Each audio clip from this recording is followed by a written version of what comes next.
what you really have to do when you start exploring psychedelics is to try and figure out, what's the center of the mandala? What are people talking about? What is it when you arrive on the money? And to my mind, the compound that is most interesting for doing that is DMT. DMT is the most interesting in some ways of the psychedelics because more issues are raised by it than any other. Such issues as, I'll just run over some of them so you get a feeling for it. DMT is the strongest hallucinogen there is. If it's possible to get more loaded than that, I don't want to know about it. And I say so when I'm there. I say, my God, if you can get more loaded than this, keep it away from me. So that's it. It's the strongest.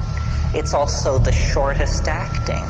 DMT, when smoked, in most people return you to normal in under 10 minutes. Under 10 minutes.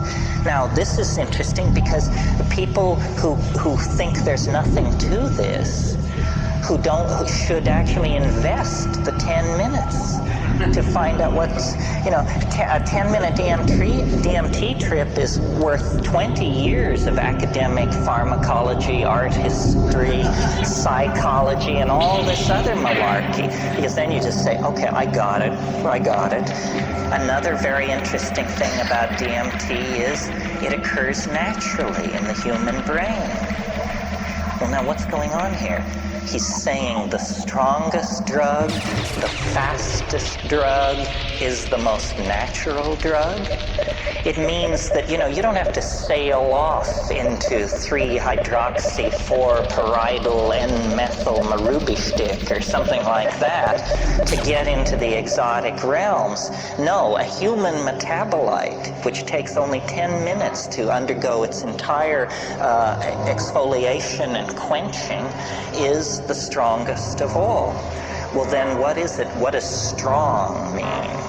What is a strong psychedelic? It's highly personal. Every psychedelic trip is. But what happens on DMT for a large number of people, we don't have any statistics, but it is a completely confounding experience. You may have had the expectation, you might think if you had never had a psychedelic experience that it sort of begins like the Bach B minor fugue and goes from there as you rise into the realms of light and union with the deity or something like that. That's not what happens on DMT. What happens on DMT I referred to this morning. A troop of elves smashes down your front door and rotates and balances the wheels on the after-death vehicle, present you with the bill, and then depart. And it's completely paradigm shattering. Union with the white light you could handle. An invasion of your apartment by jeweled self-dribbling basketballs from hyperspace that are speaking in demotic Greek is not something that you anticipated and could handle. Sometimes people say, is DMT dangerous? It sounds so crazy. Is it dangerous? The answer is only if you fear death by astonishment.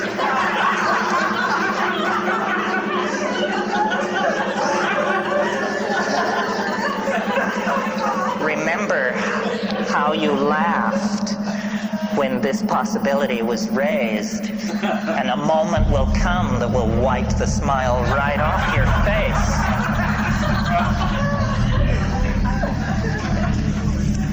And this death by astonishment thing, one thing about it, let me say a little bit more about it. One thing that endears DMT to me is I like to say it doesn't affect your mind. It doesn't seem to affect your mind. In other words, don't change under the influence of DMT. You don't become a kinder, gentler person. You don't sink into, a line of drool from one corner of your mouth as you sit there twitching. You don't change. What happens is the world is completely replaced. Instantly, 100%, it's all gone. And what is put in its place, not one iota of what is put in its place was taken from this world. So it's a 100% reality channel switch. They don't even retain three-dimensional space and linear time. It's not like you go to an exotic place, Morocco or New Guinea. It's like reality is swapped out for something else. And when you try to say what it is, you realize that language has evolved in this world and it can serve no other. It takes years of practice. So what you're looking at is literally the unspeakable. The indescribable falls into your lap. And when you try, you're loaded, right? You're there, and you're trying to explain to yourself what's happening. And so this is like you try to pour water over the trans-dimensional objects in front of you, the water of language, and it just beads up and flows off like water off a duck's back. You cannot say what's there. And I've spent, 25 years fiddling with this. It's become the compass of my inspiration, trying to say what is on the other side of that boundary. Just 2 large tokes away at any given time is this non-Euclidean, non-Newtonian, irrational, un-Englishable place. But it's not smooth and empty and clear. That's not what gives it its indescribability. What gives it its indescribability is its utter weirdness, its alienness, its power to astonish. What happens to me when I smoke DMT is there's a kind of a going toward it. There's a sequela of events which lead to the antechamber of the mystery. I mean, you take a toke, you feel strange. Your whole body feels odd. You take a second toke, all the oxygen seems to have been pumped out of the room. Everything jumps into clarity. It's that visual acuity thing. You take a third toke if you're able, and then you lay back and you see this thing which looks like a rose or a chrysanthemum, this orange spinning flower-like thing. It takes it about 15 seconds to form, and it's like a membrane. And then you break through it. You break through it, and then you're in this place. And there's an enormous cheer which goes up as you pass through this membrane.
The shadows here are muted, and there's a lot of transitional zones from one color to another and so forth. This isn't like that. This is crystalline, clear, solid. You can see the light reflected in the depths of these objects, and everything is very brightly colored, and everything is moving very, very rapidly. And there are entities there. It's not about calling them up or the whisperings of them. No, they're in your face. And they're right here, and they're worse than in your face, because what they do is they jump into your chest, and then they jump out. And so you're like this.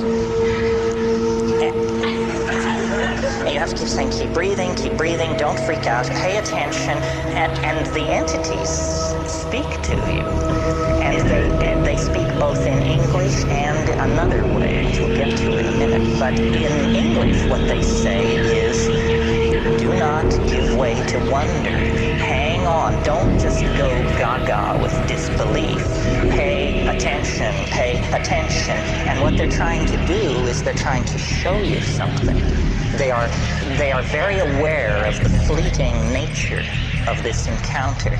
And they say, don't just spiral off into amazement and start raving about God and all that. Forget that. Pay attention to what we're doing. And then what they're doing is they're dancing around, they're jumping around, they're emerging explicitly out of the background, bounding toward you, jumping into your chest, bounding away, and they make offerings. And they love you. That's the other thing. They say this. They say, we love you. You come so rarely. And, here you are. Welcome. And then they make these offerings. And the offerings are objects of some sort.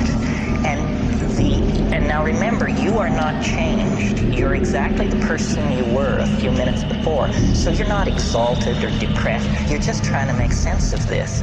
And the objects which they offer are like Fabergé eggs, or exquisitely tooled and enameled pieces of machinery, but they don't have rigid outlines. These objects are themselves somehow alive and transforming and changing. So when these creatures, I call them tykes, when these tykes offer you these objects, you grok it, you look at it, and immediately, because you are yourself, you have this realization, my God, if I could get this thing back into my world, history would never be the same.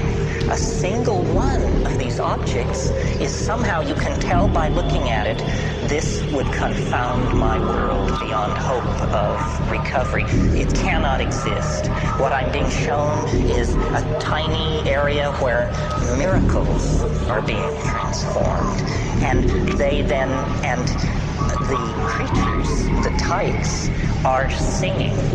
They are speaking in a kind of translinguistic glossolalia. They are actually making these objects with their voices. They are singing these things into existence. And what the message is do what we're doing. You can do what we're doing. Do it. And they get quite pushy about this. They say, damn it, do it. And you're saying, but they're saying, no, do it now, do it. It's saying, I can't handle this, and then this kind of reaction goes on for a while. Well, then I don't take credit for it. It was not will, but like something comes up from inside of you.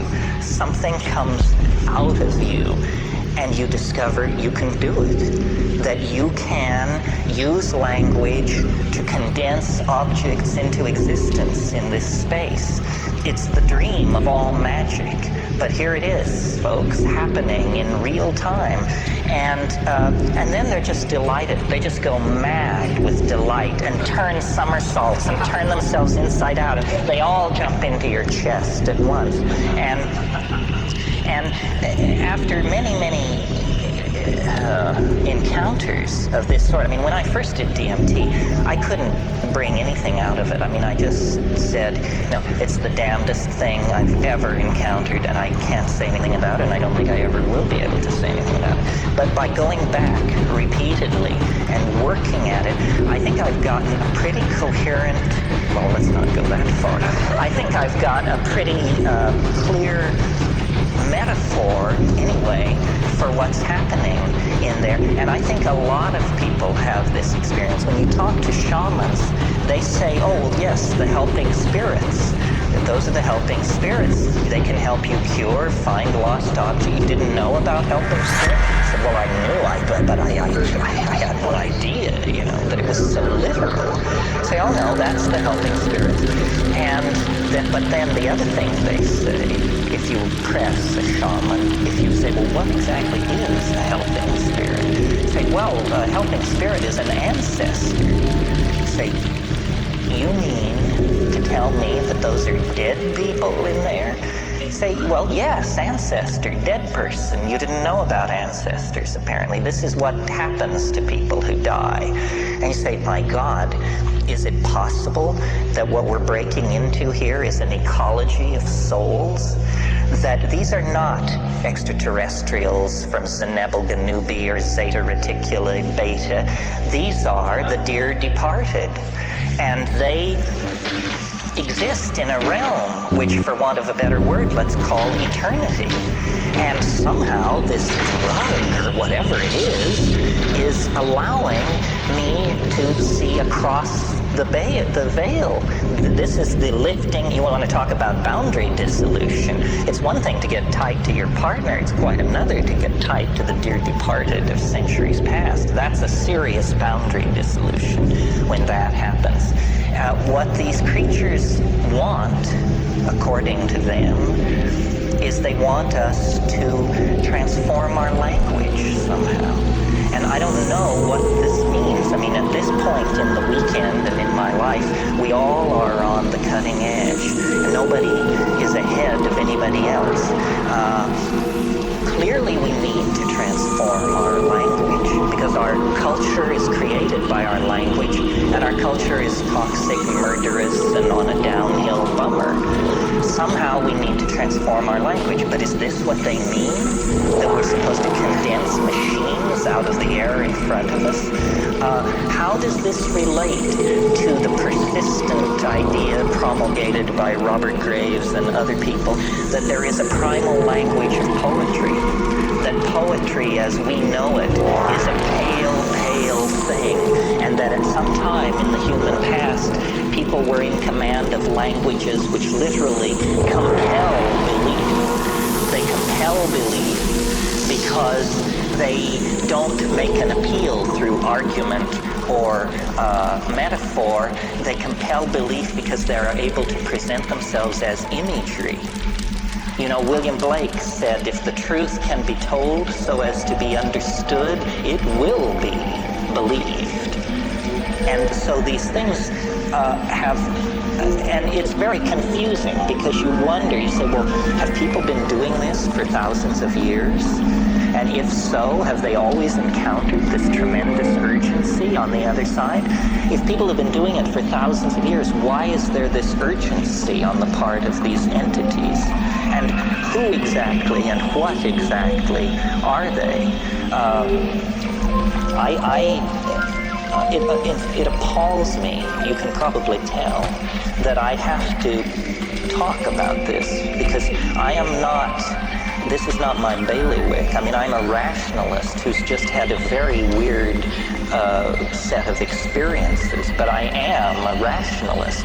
I mean, I have no patience with channeling, the lords of the many rays, the divas, and there's this whole thing going around about disincarnate intelligence, and it's mostly under the control of fairly, shall we say, non-rigorous thinkers.